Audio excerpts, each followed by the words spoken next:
क्या आप जानते हैं कि छत्तीसगढ़ का शांत और खूबसूरत बस्तर आज एक सुलगती हुई वैचारिक आग के मुहाने पर क्यों खड़ा है?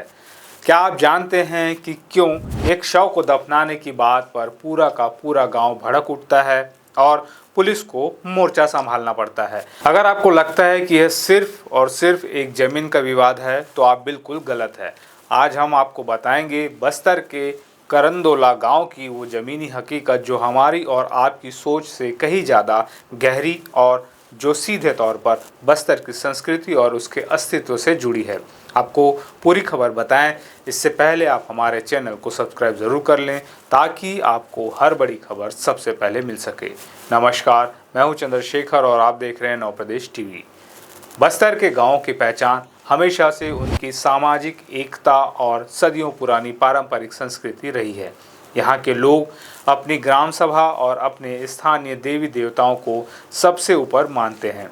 लेकिन पिछले कुछ समय से इसी बस्तर में एक ऐसा बदलाव आ रहा है जिसने लोगों को आमने सामने ला खड़ा किया है। मीडिया रिपोर्ट्स के अनुसार ताज़ा मामला भानपुरी पंचायत के करंदोला गांव का है। यहाँ एक महिला का निधन हुआ जो पहले से ही ईसाई मत अपना चुकी थी। जब उनके शव को गांव में दफनाने की बारी आई तो पूरे गांव ने एक सुर में इसका विरोध कर दिया।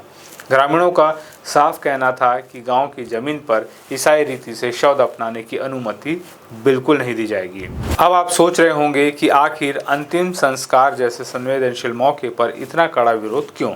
दरअसल ग्रामीणों का तर्क है कि गांव की परंपरागत व्यवस्था और ग्राम सभा की सहमति सर्वोपरि है। उनका मानना है कि सामुदायिक सहमति के बिना कोई भी बाहरी परंपरा गांव में नहीं थोपी जा सकती। विवाद उस वक्त अपने चरम पर पहुंच गया जब ग्रामीणों को पता चला कि वन विभाग की फेंसिंग वाली जमीन पर शव दफनाने की तैयारी चल रही है।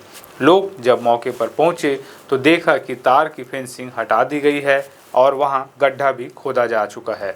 इस दृश्य ने आग में घी डालने का काम किया और पूरे गांव में तनाव की स्थिति पैदा हो गई। जैसे ही इस भारी बवाल की खबर प्रशासन को मिली, पुलिस दल बल के साथ गांव पहुंच गई। अधिकारियों ने दोनों पक्षों को आमने सामने बिठाकर समझाने की बहुत कोशिश की, लेकिन ग्रामीण अपनी जगह से टस से मस नहीं हुए। उनका साफ कहना था कि मतांतरण के बाद गांव की पारंपरिक सामाजिक व्यवस्था और स्थानीय नियमों को लगातार चुनौती दी जा रही है।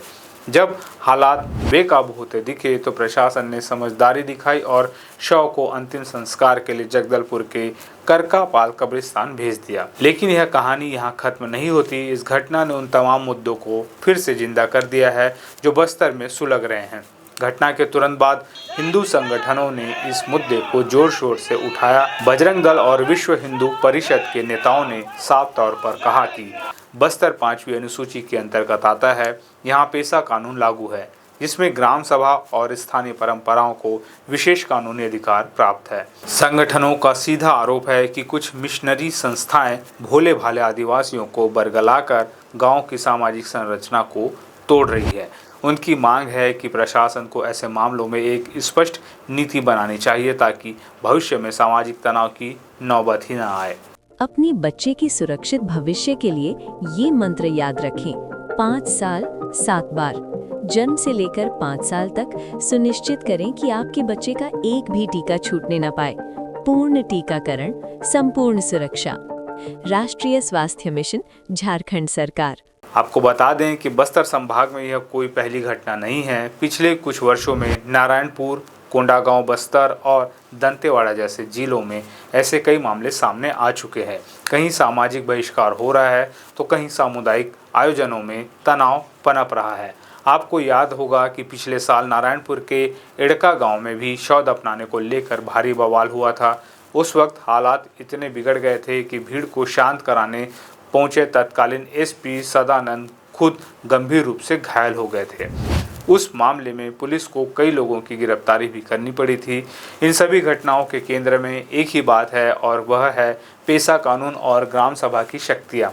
5वीं अनुसूची क्षेत्र होने के नाते यहाँ के आदिवासियों को अपने जल जंगल और जमीन पर विशेष अधिकार मिले हुए हैं। ग्रामीणों का दर्द यही है कि जब बाहरी लोग आकर उनकी डेमोग्राफी और परंपराओं को बदलते हैं तो उनका पूरा सांस्कृतिक ढांचा चरमरा जाता है। यही वजह है कि करंदोला के लोग अपने नियमों का हवाला देते हुए अंत तक विरोध पर अड़े रहे। अब सबसे बड़ा सवाल यह है कि क्या विकास और आधुनिकता की अंधी दौड़ में हम उन आदिवासियों की भावनाओं को नज़रअंदाज कर रहे हैं जो सदियों से प्रकृति और अपनी परंपराओं के रक्षक रहे हैं। क्या मतांतरण के नाम पर किसी क्षेत्र की मूल संस्कृति से खिलवाड़ होना चाहिए? इस पूरी घटना ने शासन और प्रशासन के सामने एक बड़ी चुनौती खड़ी कर दी है, जिसका हल केवल कानून की किताबों में नहीं बल्कि लोगों के विश्वास में छिपा है। अगर आपको हमारी ये रिपोर्ट पसंद आई हो तो इस वीडियो को लाइक करें और हमारे चैनल को अभी सब्सक्राइब करें।